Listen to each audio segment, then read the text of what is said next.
Hello students, मैं Basant Kumar BCI JSR YouTube channel में आपका स्वागत करता हूं।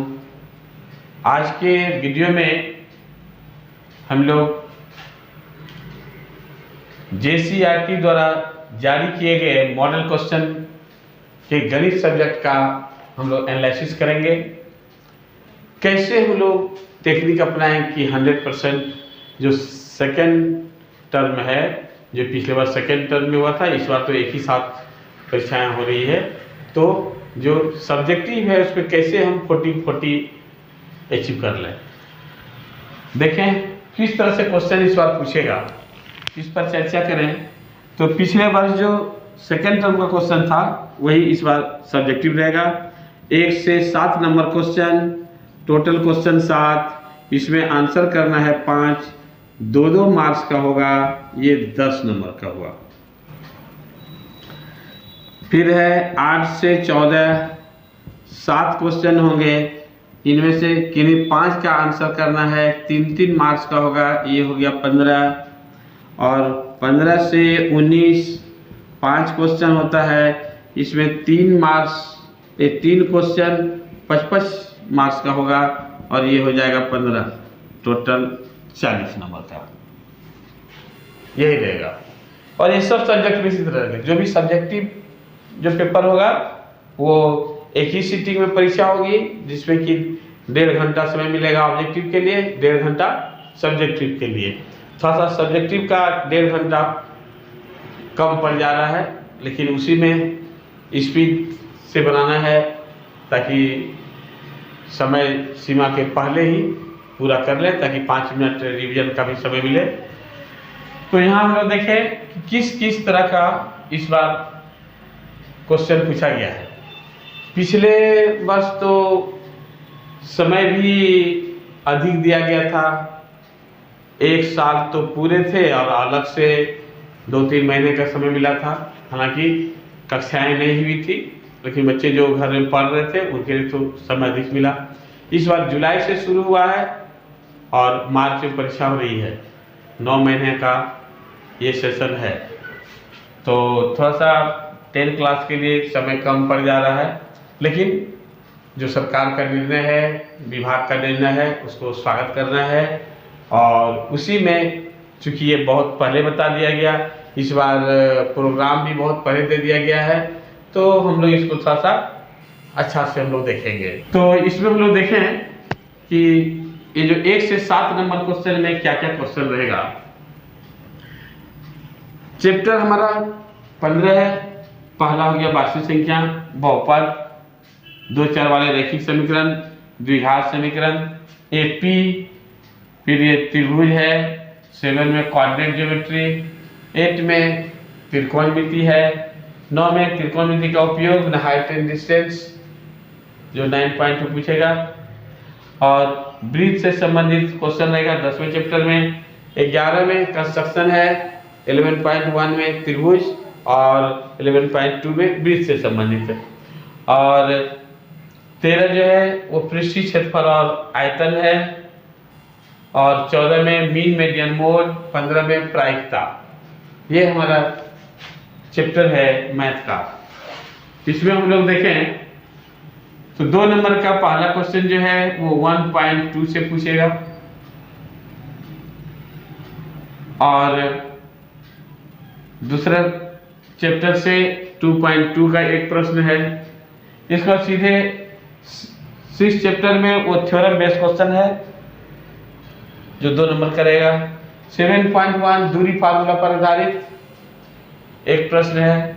और 8.2 का 8.1, 8.3 ये नहीं इस बार पूछ रहा है, इसमें सब्जेक्टिव में तो 8.2 पूछेगा, वो sin 30, sin 45, यदि मतलब मान याद है तो उस पर आसानी से बना लेंगे। ये एक प्रश्न है। फिर वृत्त से संबंधित एक छोटा सा थ्योरम पूछेगा, जो वृत्त की स्पर्श रेखाएं बराबर होती है या इससे संबंधित 2 ही उसमें 3 थ्योरम है, जिसमें कि एक तो इसमें से पूछा जाएगा। और 15 चैप्टर से एक पूछा जाएगा प्रायिकता का, 2 नंबर का। टोटल 7 है। इसमें आसान क्या क्या पड़ेगा, हम वैसे स्टूडेंट की बात कर रहे हैं जिनकी तैयारी अभी तक नहीं हुई है। जिनकी तैयारी अच्छी है उनके लिए तो रिविजन होगा, लेकिन जो अभी तक तैयारी नहीं किए हैं उसके लिए क्या क्या करना होगा। तो सबसे पहले ये प्रश्न को हम लोग कर लेंगे जो बहुत इजी पड़ेगा। इसमें 2 ही थ्योरम है वृत्त में।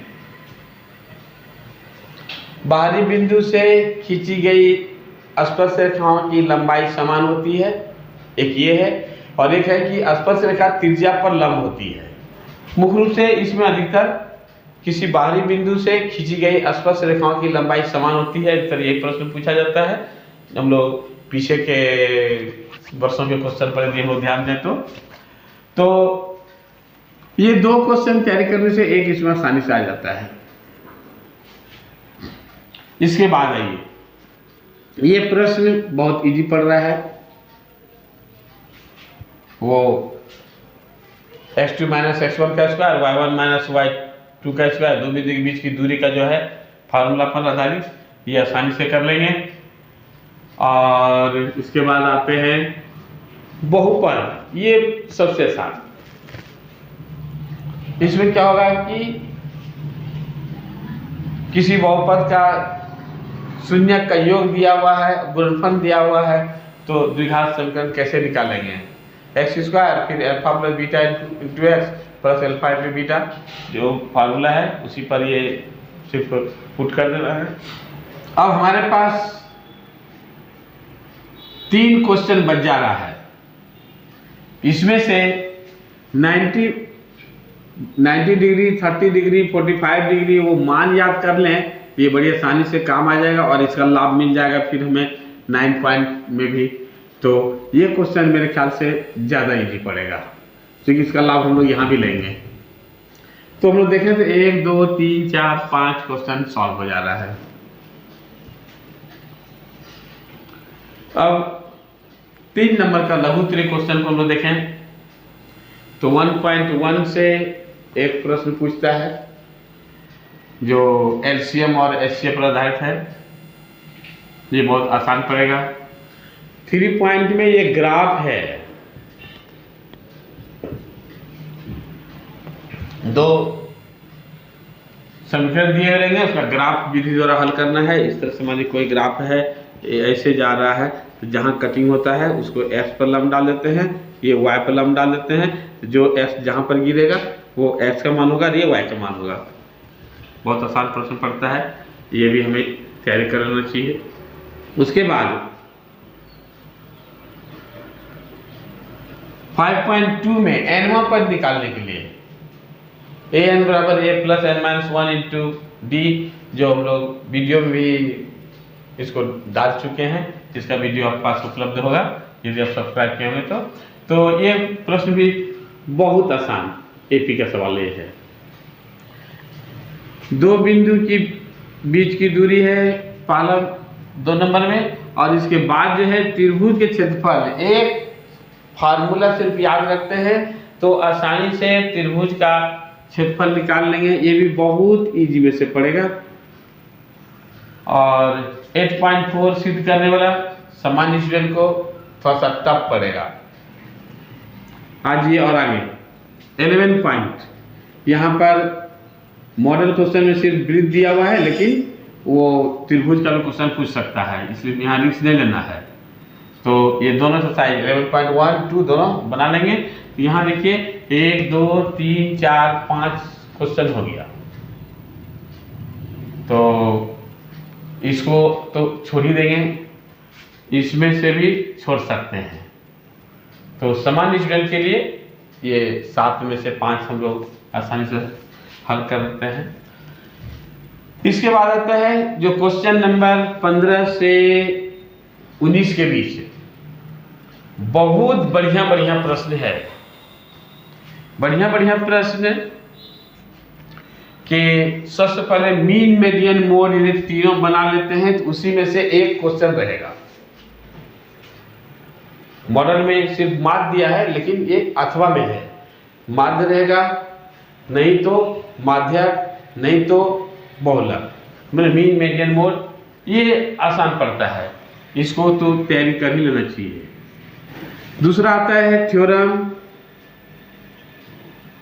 पिछले वीडियो में हमने 4 थ्योरम बना दिया है, उसको सॉल्व कर दिया है। वो चारों तैयारी कर लेते हैं तो उसी में से एक आ जाना चाहिए मेरे ख्याल से।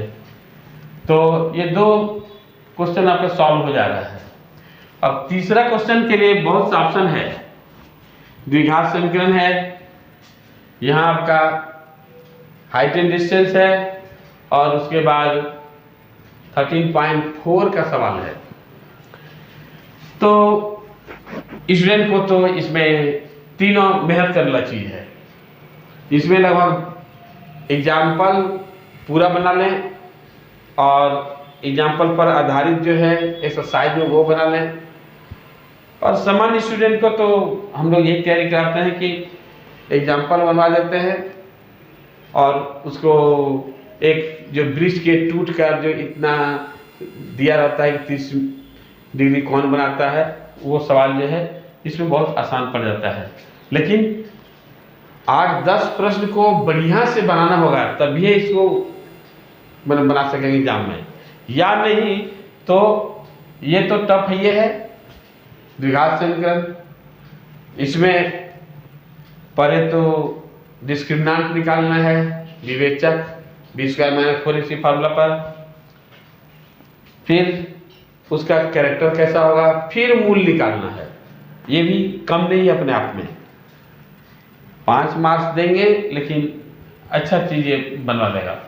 मेरे ख्याल से यहाँ आसान मेरा ये पड़ जा रहा है 13.4। टफ है, सिर्फ 3 फार्मूला को याद करना है। ये 13.4 जो है वो आपको चिन्ह से पूछेगा क्वेश्चन। प्रश्न, बाल्टी, गिलास, इस तरह से। और इसमें 4 क्वेश्चन यदि बना लेते हैं तो मेरे ख्याल से उसी में से एक पकड़ा जाएगा, या उसी से संबंधित रहेगा। 4 प्रश्न क्या है? एक बाल्टी वाला सवाल है, दूसरा है तुर्की टोपी, इस तरह से जो तुर्की टोपी,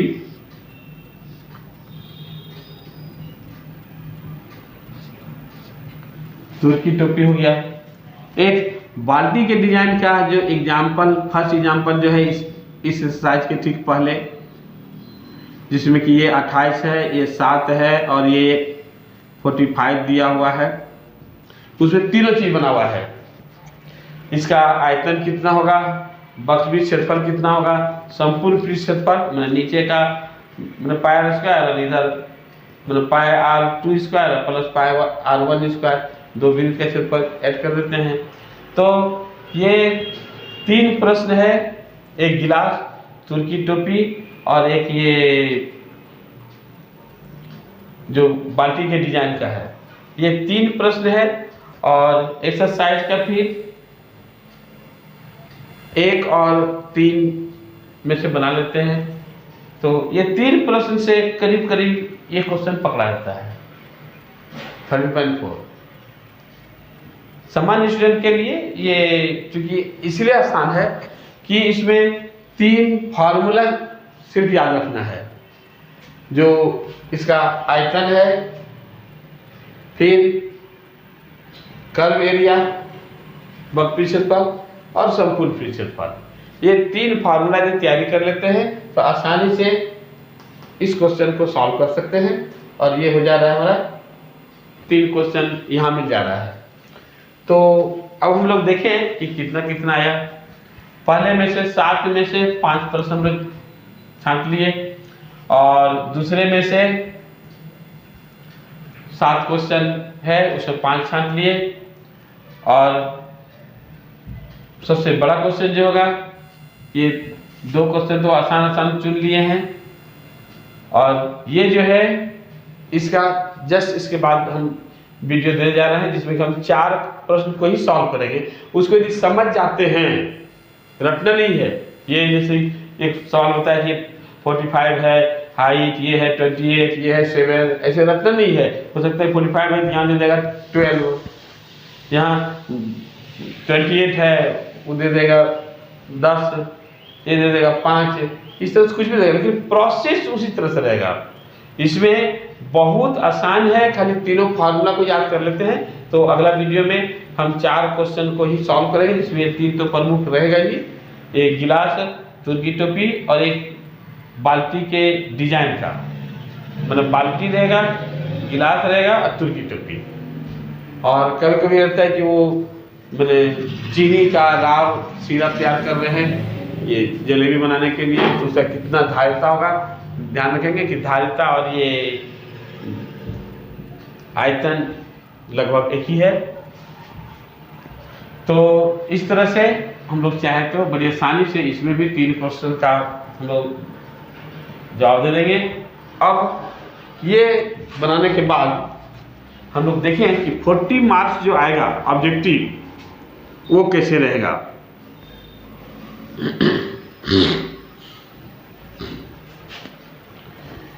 यहाँ 1.1 1.2 दे दिया, जो बच गया ऑब्जेक्टिव के लिए साइड 2.2 है।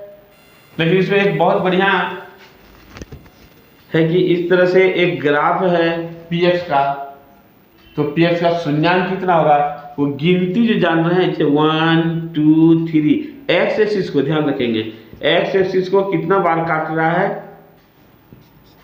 तो आसानी से गिनती कर लेंगे। एक्स को कितना बार काट रहा है, 3 बार, हो गया 3 आंसर। इसमें 3 पॉइंट में ग्राफ हो गया, मैंने युगपथ रैखिक समीकरण का, तो उसको सॉल्व करने के लिए एक्स वाई मान निकालने के लिए ये आ सकता है। और इसमें से मेरा ये 13.4 के बाद एक वीडियो रहेगा कि कैसे उसको एक्स वाई का मान निकालेंगे बहुत शॉर्ट में। आगे है ये 4 में 1 क्वेश्चन यहाँ दे दिया है, इसका ऑब्जेक्टिव तो रहेगा ही डी निकालने के लिए या उसका कैरेक्टर निकालने के लिए। फिर 5 में 2 दे दिया है इसमें सब्जेक्टिव में, तो ऑब्जेक्टिव में 5.1 होगा, ए मान कितना होगा, डी कितना होगा, कल बाद वाला पहले मैच कर देना है उस टाइप करेगा। फिर योग 5.3 जो है वो n पदों का योग ये नहीं दिया उसमें, तो उसमें से आ जाएगा। 6 पॉइंट तो बस थ्योरम बेस है, इसमें 4 थ्योरम को हम वीडियो बना चुके हैं, उसको आप लोग देख लेंगे। इसका बचा हुआ है 7.13 का दिया हुआ है क्वेश्चन, इसका मतलब कि 7.2 जो है वो विभाजन सूत्र वो ऑब्जेक्टिव में रहेगा। 8.13 90 माइनस थीटा वो ऑब्जेक्टिव में रहेगा। 9.1 ये तो हाइट एंड डिस्टेंस है, जो अच्छे स्टूडेंट है जिसकी तैयारी इधर का हो चुका है तो वो इस पर लेंगे, क्योंकि 3 पर रिस्क नहीं लेना है, एक तो एक्स्ट्रा तैयारी होता चाहिए 9.1 का भी।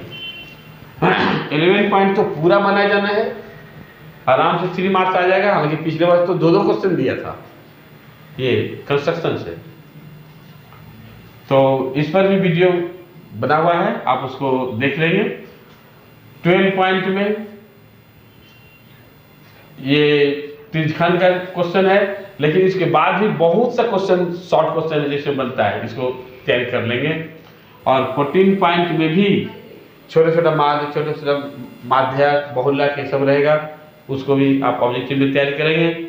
और प्रायिकता पर भी आधारित बहुत से ऑब्जेक्टिव आएंगे, उसको आप आसानी से तैयारी कर लेंगे। इसमें से गौर करेंगे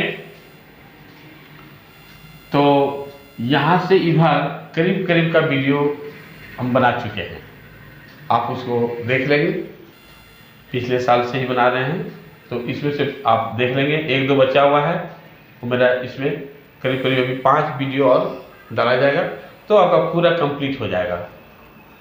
तो आप इस तरह से यदि तैयारी करेंगे तो मेरे ख्याल से आपका क्वेश्चन छूटने के चांस कम रहेगा। ये हम एवरेज बिलो एवरेज स्टूडेंट को देखकर हम ये प्लानिंग कर रहे हैं, और जो बढ़िया जिसकी तैयारी है तो वो इस मेथड पर आकर आप और अपनी तैयारी को मजबूत पकड़ कर सकते हैं। तो जो इसे पहली बार देख रहे हैं या अभी तक सब्सक्राइब नहीं किए हैं पहले सब्सक्राइब करें, लाइक करें और अपने दोस्तों से शेयर करें कि अधिक से अधिक लोगों को मतलब लाभ मिले। हमारी शुभकामना है कि इस तरह से आप प्रश्नों की तैयारी करेंगे, इस तरह चैप्टर से को छांट के तैयारी करेंगे, चुनिंदे क्वेश्चन को बनाएंगे। क्योंकि अब तो हमारे पास समय भी कम है, तो आप बड़ी आसानी से आप सेकेंड जो पार्ट जो होगा यानी सब्जेक्टिव, आप इसमें तो 40 का 40 बना ही लेंगे। हमारी ये शुभकामनाएं हैं। All the best.